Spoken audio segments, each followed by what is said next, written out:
All And right, sweet. just smile. We should be fine here. So I do believe that we are live. It says that we are live and we are good. And I see us. I see us in the group. So I'll be monitoring for any questions that come up, Marisa. So thank y'all for joining me. I'm excited about our topic today. It's harnessing empathy to create a movement for your mission. But first, as some of you know, I'm Sabrina, the group administrator and the founder of Supporting World Hope, a nonprofit consulting company that I started 25 years in the industry. I started this group and this company to support nonprofit professionals and board members, but particularly the professionals who are often overworked, overwhelmed, and stressed out. And today we're talking with Marisa on organizational empathy. And she's an organizational empathy consultant, a writer, a speaker, and a trainer. And she's the founder of Latsal Content and Marketing. But before we get started, if you can click the heart or the like button, and if you can hear me loud and clear, let me know, because especially if and if you're do this even if you're watching in rebroadcast, because this is going to help us with our algorithms and it's going to make sure that this video stays at the top. But I do want to say that this video is going to be forever in our group and it will be tagged under the speaker series. So you can go back and watch it anytime that you like, and you'll be able to reach out to Marisa anytime that you like. So I see that we have some people that have joined us, and I like to say hello to Solomon and a couple of others that are out there. But if you could please, Marisa, tell me a little bit about yourself and your experience. Oh, sure. My pleasure. So yeah, as you mentioned, first of all, I'm really happy to be here. And second of all, I'm just happy to not be spending my time refreshing my screen on this election. Yes. Right. So, but as you said, yes, I'm a organizational empathy consultant, and I have over 20 years of experience in communications and marketing. And the one thread that has been common throughout is empathy in terms of effectively connecting with audiences and the people you serve. So I'll tell you even more about me as we kind of go through this, but that gives you a little bit of a backdrop of kind of where I'm coming from, with this, and why it's such an important part of every organization and our lives, is being empathy, this idea of feeling the feelings of others and then bringing those voices in and helping us to make really good decisions and design really sound strategies that work. Good. So let me just start with a really basic question for those who might be kind of struggling with the concept. So what is organizational empathy? Oh, I love the question. Thank you. So as individuals, we are all born with empathy, and the science proves that out. And it's really this capacity to feel the feelings of others. And I say capacity deliberately because it's our experiences in life and our practice of it that helps us to either build it up or break down our empathy. It's like a muscle. If we use it, it gets stronger. If we don't, it weakens and we lose it. So use it or lose it, right? So I feel it already. There's an abundance of empathy right here in this group today, right? You all work as nonprofit leaders. You're looking to improve some aspect of life on this earth. So absolutely, there's so much empathy right here. But imagine now if you harness the empathy that's built into your mission. Imagine if you harness the empathy that's within you and all of the individuals working to advance that mission. That's organizational empathy. So it's getting really intentional and systematic about empathy. And it doesn't just happen. So you have to think about it and design systems. And we're going to talk about that in a bit, just these kind of more detail around what it means to be systematic. But in practical terms, it really is bringing outside voices in, feeling their feelings, understanding their values, their points of view, so that you as an organization can connect with the people you serve and inspire their actions and get the outcomes that you want, whether that's fundraising or attracting new ambassadors, getting volunteers, anything that you are desiring to do from a particular audience is where empathy comes in. You have to understand people in order to really connect with them. That makes sense. So our group members are looking to raise more money, engage boards and fundraising activities, and build a movement of followers. Can organizational empathy help them do these things? Yeah, they definitely can. And I'd go so far to say that if you're not applying organizational empathy, you're limiting your ability to fundraise and you're limiting your ability to build a movement. So to achieve organizational empathy, you need to get systematic, like I said earlier, about engaging these voices of the people you serve and that you wish to inspire. You'll learn what they care about. You're going to learn what messages resonate with them and what it would take to get them to act, right? That's the thing. Everyone's trying to engage people to the point that they want to, click the button. They want to make the donation. They want to volunteer their time. They want to join your mission, join your board, whatever the case is. You're trying to get a deeper relationship with them. And like in our personal relationships, you don't just snap your fingers and you have a deeper relationship with someone. You have to work at it and it takes time. But it's much harder to do like on an organizational scale. So that's why we need a system. You need a system to be able to harness that empathy, bring those voices in, and really make it happen.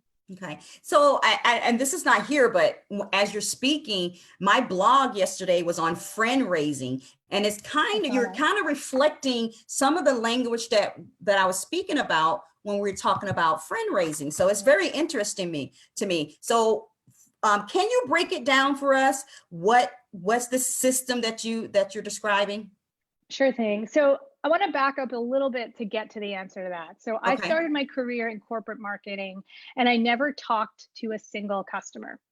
And that was really weird and frustrating to me. But I'm in marketing and we're all about like getting all this data in and analyzing it and putting tests out into the market and learning and then iterating. But it was weird. I sat in this tall building and worked at my computer, but had no idea really what was going on in the minds of the people we were serving. So I had my son in 2005 and I left the corporate world and I joined this technology startup that was actually doing good in the world. They were helping people with artistic talents connect with find work in the events industry. So the first thing I did, because they were just getting started, they had some loyal customers. I talked to a lot of them, if not all of them, over the course of the summer that I started. And this laid the groundwork for the system that I use today. So flash forward, this company, it was called Gig Masters. It was successful. It helped, like I said, it helped people with their talents find work in the events industry, and it grew. And I left there in 2015. And I realized that this concept of empathy, which I didn't even call it that then, but like this idea of bringing the voices in became very much part of the culture of the organization. It wasn't just this one-time thing where I made phone calls and we got some intelligence and we brought that in and made decisions. It really was over the course of the 8+ years that I was there. So when I left and I kind of went out on my own in 2015, I began developing a system for empathy that today I call the EPP, Empathetic Positioning Process. And basically, it's a system that uses empathy-based qualitative audience research to inform strategy, to develop strategic positioning for organizations, for programs, for products. And that's what's been kind of cool about it, and something I didn't necessarily expect, is that it can be pointed at so many things. So it can be used to position your organization's brand. So if you're just getting started and you need to really establish who your brand is, what your voice is, it can be used in that way. If you're looking to launch a specific fundraising campaign, you can apply it to that. And I've done that type of work. I've done big brand work. I've done very campaign specific. I've even done it for social media strategy. So if you just need a strategy to get your social media engine going, this positioning process can help you do that. Okay, so can you describe the system itself for me? Yeah. So absolutely. So it's a multi-step system, which it starts with really identifying the people you want to serve. And I help kind of think about that, because it's not just who are your evangelists and who are your detractors, but there's subtleties in between all of that. So identifying the people you want to serve, figuring out sort of what you know about them, what you don't know about them, what you need to know about them in order for them to take the action. Then we come up with the questions that we need to ask. We bring those questions in, and we sometimes the organization does it, sometimes I do it, but we make the calls and we engage them. And sometimes just engaging people in this sort of non-salesy process really gets their loyalty going, right?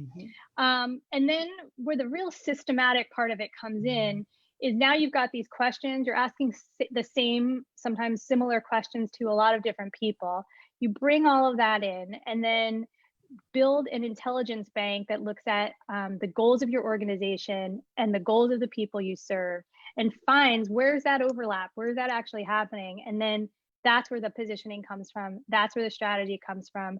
And I'm telling you, when you go through it in this systematic way, these things start to actually write themselves in a way, because you're using the language that you're hearing from people that resonates with them. And now you're developing the positioning statement and the pillars, your communication pillars, you're developing it based on their voices. It's that idea again of bringing these outside voices in, and then pushing it out there into the world, and in continuing to build the intelligence of your organization, because the places that really embrace this learn that it's not just a one-shot thing, it becomes part of their culture. And I always feel like that was a surprise outcome that I never really expected, which is that now you have people in your organization who it becomes part of them to ask questions and bring that intelligence back and filter it through the system and make it bring these outside people to the table when you're making decisions. And it's pretty cool to watch how it becomes cultural. That was, like I said, it was the part I didn't necessarily expect, but I've been in meetings now where I'll say something and someone from the organization will say, well, but this is what we're hearing from you. I'm like, yes, it's working. It diffuses the loud person in the room who has a lot of opinions about what things should be, but not necessarily, maybe it's based on one conversation that they had and it's very anecdotal. But when you start doing this sort of in a routine, systematic way, now you're building like organizational intelligence that you never lose. That makes sense to me. And it actually reaffirms a couple of things for me. One, it reaffirms that a great tool for cultivation is surveys. So where people give advice, money will soon follow, right? When you said that people get engaged. And then the second thing it reaffirms for me is listen to your stakeholders. Don't anticipate don't put on your cap and what you think, right? You need to ask them and then use that and reflect that in your marketing. And, it's about them. It's really at the end of the day, and I tell nonprofits this quite often, it is not about you. It is about that donor or that board member, and how do you make them the hero of the story?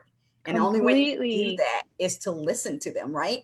Yes, Sabrina, you nailed it. That is exactly it. And surveys, I should mention, is part of this.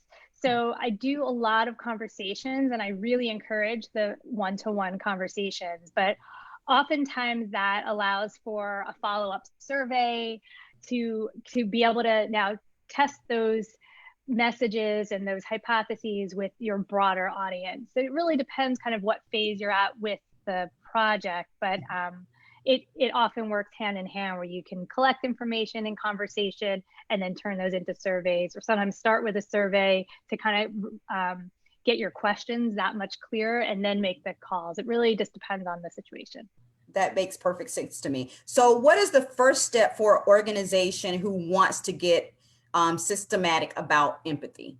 Sure. So start with two simple questions. One is, who do you want to serve and inspire? And get really, really clear about it. I don't mean just like, I want donations from everyone. I want to get like really clear, who do you want to serve and who do you want to inspire to take action? And then what outcome do you desire from that particular group of people?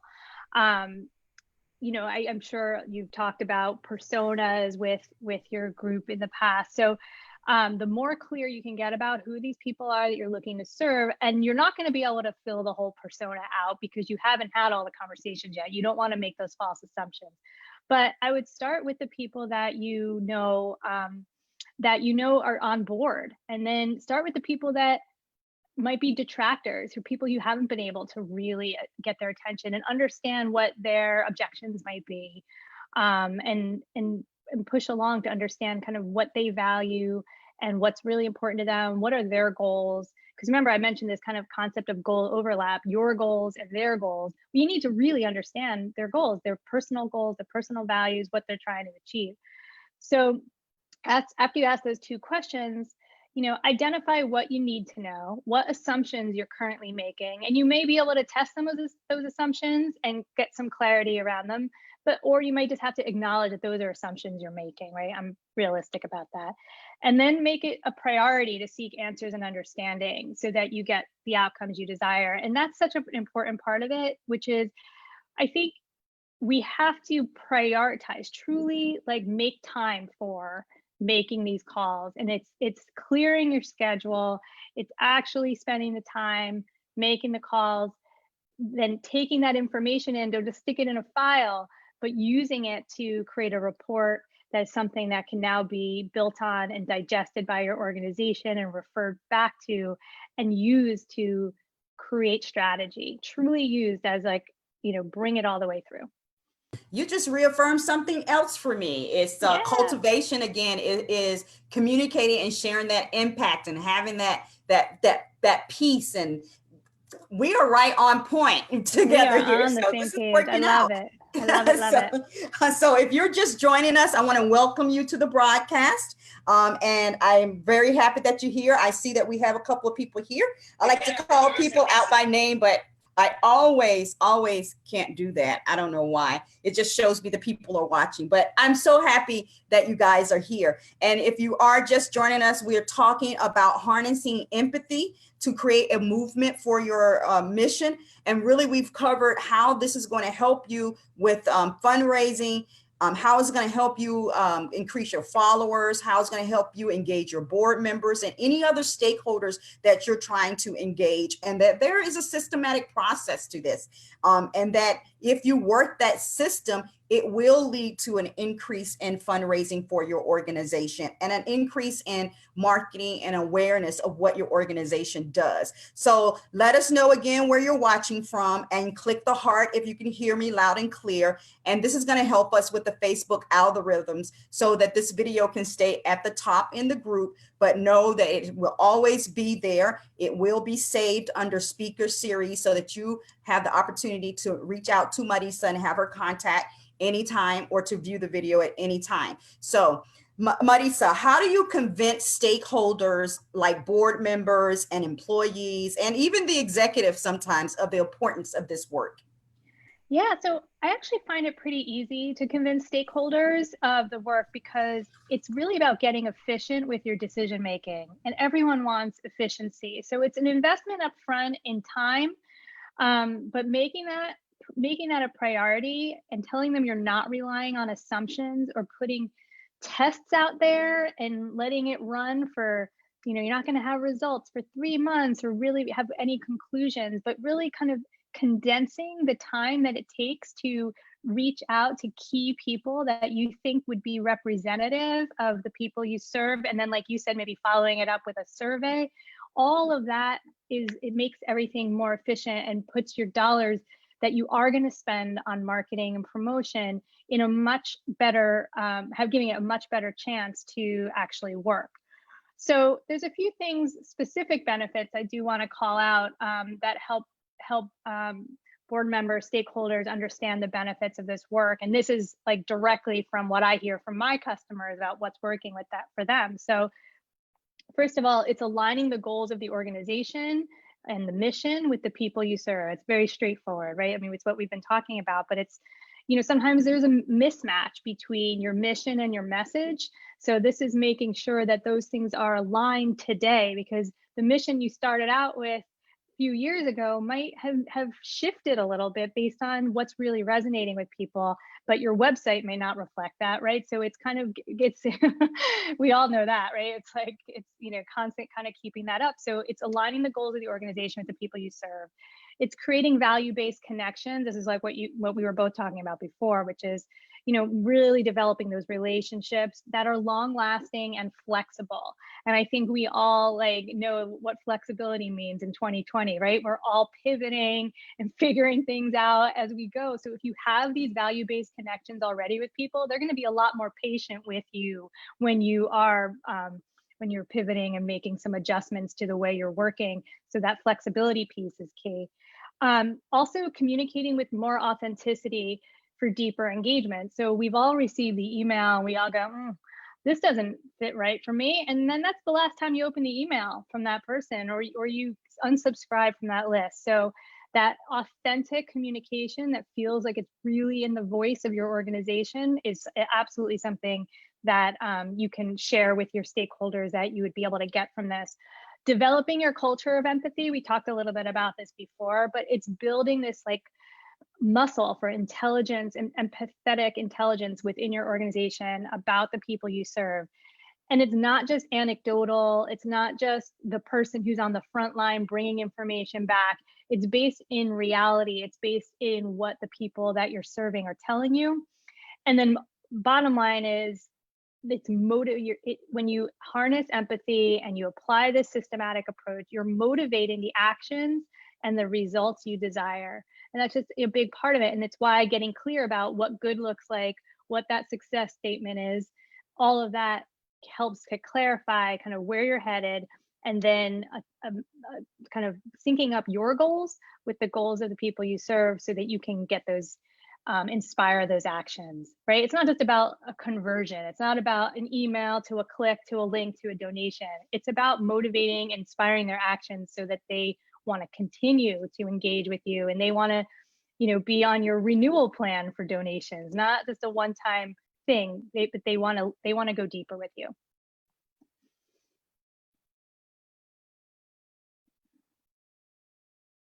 Sorry, I am looking down at the comments too at the same time and trying to make sure I don't have any background noise. I apologize for that. Yeah. So what is the before I ask that question that's here, when you talk about the systematic approach, is it literally a platform, or is it literally this is a Sabrina question. Sure, go for it. So is it literally like a database that you keep track of this information in, or is it just the systematic of the process? Yeah, so it's right now it is a process, and I have a lot of resources that support this process. So for example, when you collect your interview information, there's forms that it goes into, and then there's ways to take those transcribed interviews and not, like I said, to stick it in a file, but then take it to the next step of bringing it into a goal overlap study, which now looks at your goals and the organization's goals and the audience goals and marries them up. It's about taking those interviews and turning them into personas.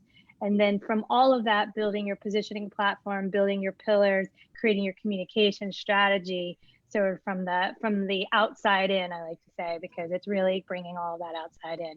So yeah, it's a process, and I teach that process. I work in a couple different ways. I teach the process to people, and they take it into their organization and they follow it. It's timelines. It's very, you know, I'm very like type A about stuff like that. Yeah. So it's timelines. It's like very kind of, it ensures that the accountability around doing this important work.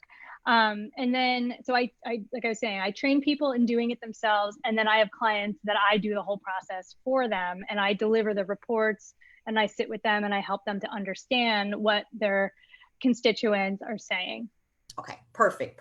I see that Tommy Rice has joined us and Indu has joined us. So welcome, guys, and thank you so much for being here. So the other question I have is, what is your best tip to get your message to stand out? Oh, I love that question. All right, so I would say that make sure that every message you put out there reflects the values and the goals of the people you serve. And it demonstrates how your organization is uniquely suited to help them live their values and achieve their goals. So that's a question I would just ask yourself as you're putting messages out there, is this reflecting my goals? Is it reflecting my values? Or is this reflecting the values and goals of the people I serve? Because that's different. So use that as a little litmus test for yourself. Perfect. And I see Margaret has joined us as well. So I just wanted to do that shout out. And I figured out how to get the sound down so I could not interfere here. So do you have any other marketing tips for us today that you would like to share with the group? I do. This is personal for me. So yes, I'm a 20-year marketing, person, expert, whatever. And I've been, doing marketing in all different types of organizations, but this one's personal for me. Find your people. Find your people. So getting really clear on your niche. There are other people out there who care about the same things you care about, and you need to take the time to find them, to understand them, engage them, and then grow from there. Like it's those early adopters. It's those people that are really going to be close into your organization, who are moved in the same way you are by your mission, and then build out from there. And I find that even with the work I'm doing, the more I put kind of empathy out there, the more kind of empathetic clients I'm getting. I'm working with some of the most incredible organizations because they care so much about hearing other voices, and they're just fun people to work with because they care about empathy. They're empathetic individuals through and through. And I think when you find your people, all kinds of great things happen.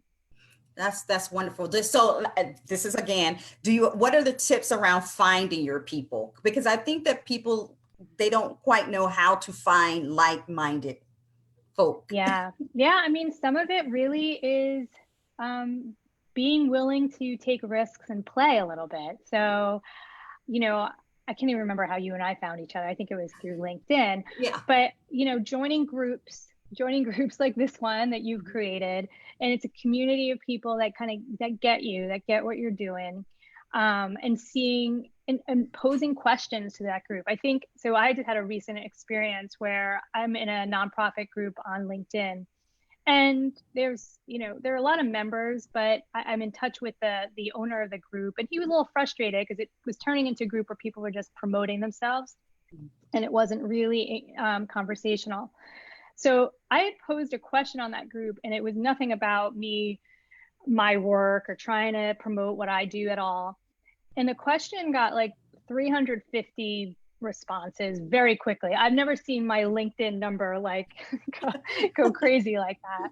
And I think it was because I experimented, I played with a question, and now I've found more people that are on this empathy page with me. And I just had a call earlier today with someone who was one of the commenters in that group, who's feeling, who resonated, what my message and my question resonated with her, and what she said resonated with me. And we are now kind of, collaborating. So I think, when you're looking to find people, go to the places where you think where they're grouping together. So yeah. I know I think if we have a specific situation, we could probably get a more specific answer, but hopefully that helps. No, I think that's a great answer. And I think that once you, and I will say this for the people that are in our group, once you join the group, be engaged. If someone asks a question, try to help them, because the whole concept around the group that I created is to connect nonprofits with each other,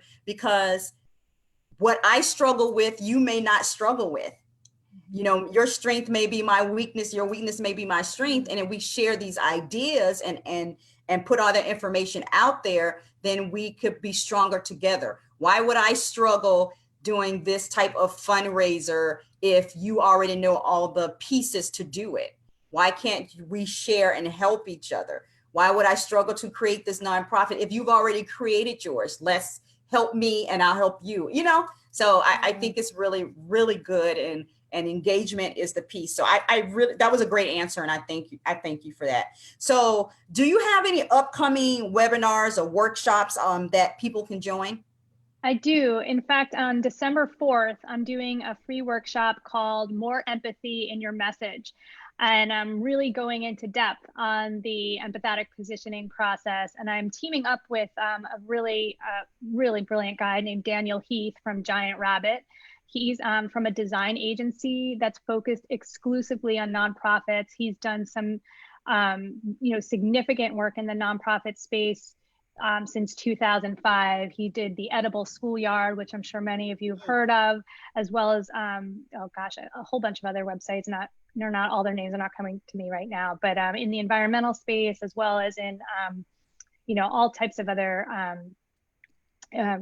mission-driven organizations. So what he and I are going to do is we're going to talk you through and walk you through step by step how we've worked together to harness empathy, to position and brand organizations, all the way through to a website redesign and a communication strategy. So you can really see how these seeds are planted and then carried all the way through to something really tangible. I think that's sometimes the part that is not as clear, because it's a process and it's a way of working with me, but it's really about kind of learning, and what you'll learn in that workshop are things you can take away with you, and you don't have to work with me on doing it. Like we're going to give a lot of the tools and a lot of the process away, so you can actually see how you can incorporate it into your organization. In fact, we can put a link in I think I put a link in your chat. In my chat, and I will drop it into the group right up under this video. That's what I wanted people to know. I am going to put that registration link in here right up under the video, so that people can go and take advantage of this, because this is really a new way. I want to say it's I don't think it's a new way of thinking, but I think it's a new way of looking at it. Like the intentionality behind it is very new, and what you focus on expands. And so if you can focus on this, it will expand, and therefore expand your fundraising, expand your board engagement, expand your followers. So it really is a path to get to where you want to go. And you just need to really work the system that you've created to get there. And it can help you, correct me if I'm wrong, because as I'm listening in to you, it can help you really draft your nonprofit story, so that then you can use that to connect with donors, connect with those on your social media. Because a lot of times people struggle with how to tell that nonprofit story, and a great nonprofit story is going to have the emotion, it's going to have the conflict, it's going to have how your organization helps solve that issue.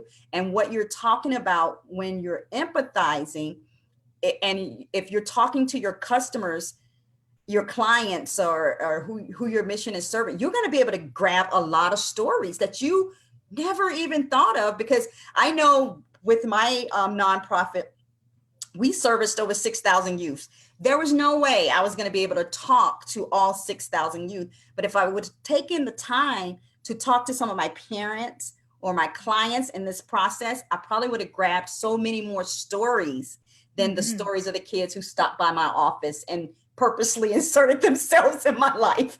Right. And those were great kids. I mean, I got a lot of stories, but I now wonder how many I left on the table.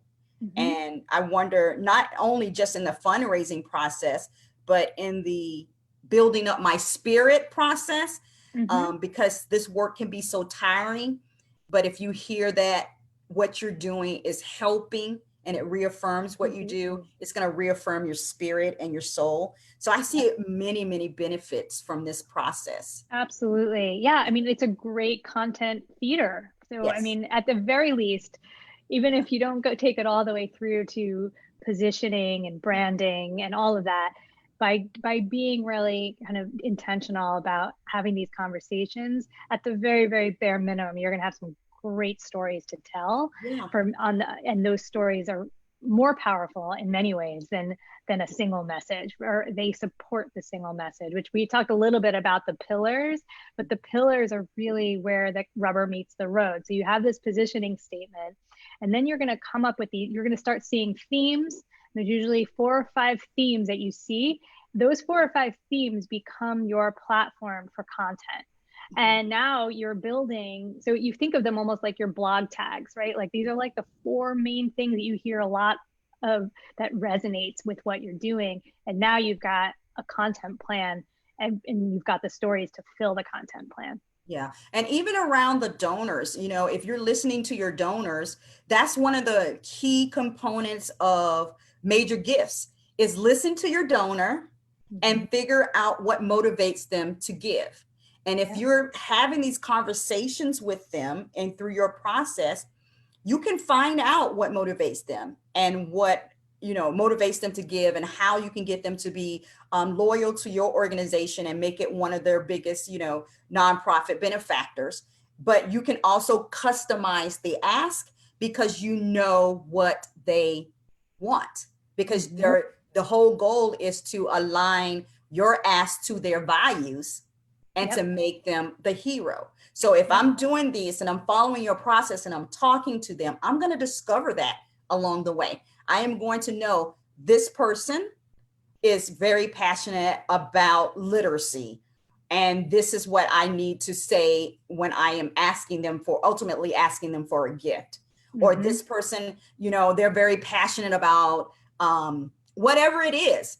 But in that discovery process, because that's the way I'm looking at it, if I'm asking them questions and talking to them about empathy and asking these questions, I'm discovering things about my donor. And Mhm. so that's all in the growth of fundraising. So it's very, very good, how this can all connect if you're intentional about working your system. So I really thank you for being here. And you got my mind running. I'm going to Good. sign up for your December 4th training so that I Oh, can look sweet. at it.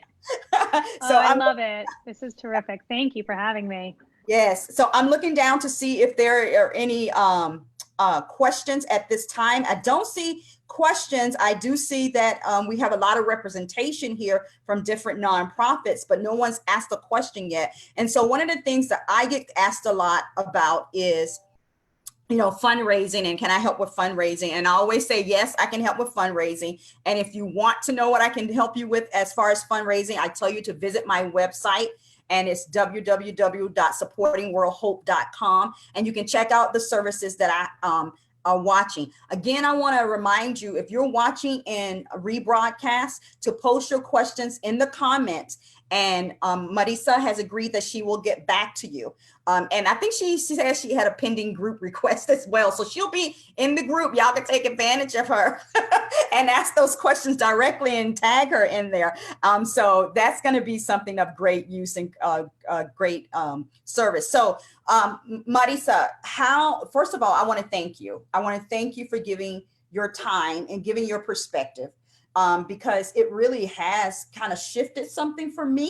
And I know for those that are listening, it's so much out there that we can learn, and we don't know it all. And everybody has their lane, and everybody has their avenue. And so when you're talking about empathy, it really, and you explained it, it really resonated. And so I want to thank you. I really want to thank you for that. And I really want to encourage people to sign up for her workshop that's going to happen on December the 4th. And the link will be in this video right up under the video. And I'll probably also do it a separate time as we get closer to December to Thank remind you. people. But if people wanted to contact you, how would they reach out to you? What's the best way to reach out to you? Sure. Well, you can visit my website, which is latchamarketing.com, and there's a contact button there. You can, contact me there, or you can email me directly at marissa@latchamarketing.com. Perfect. So that is our time. I'm going to check one more time to see if there are any questions, just because I see a lot of activity here. Everybody's saying how great it is, so they thank you. And so if that is going to be our time, and next we're going to have another person come in on, I think, December the 5th. And they're going to be talking about how to use LinkedIn to connect with potential donors. They've raised a lot of money using LinkedIn. Marisa, I believe that's how we did connect, is via LinkedIn. I do think so. Yeah. So if you're not on LinkedIn and spouting your organization and your professionalism, you're kind of missing the boat there. But a lot of people get intimidated by that. So December the 5th, we're going to be talking about that. And I'm going to leave you with this. Okay, your mission matters and deserves to be highlighted in the community. Your mission matters and can be an inspiration to those who need it the most. Your mission matters and deserves to be funded at its fullest capacity. Your mission matters. And thank you for joining us, and see you next time. Bye all. Thank you.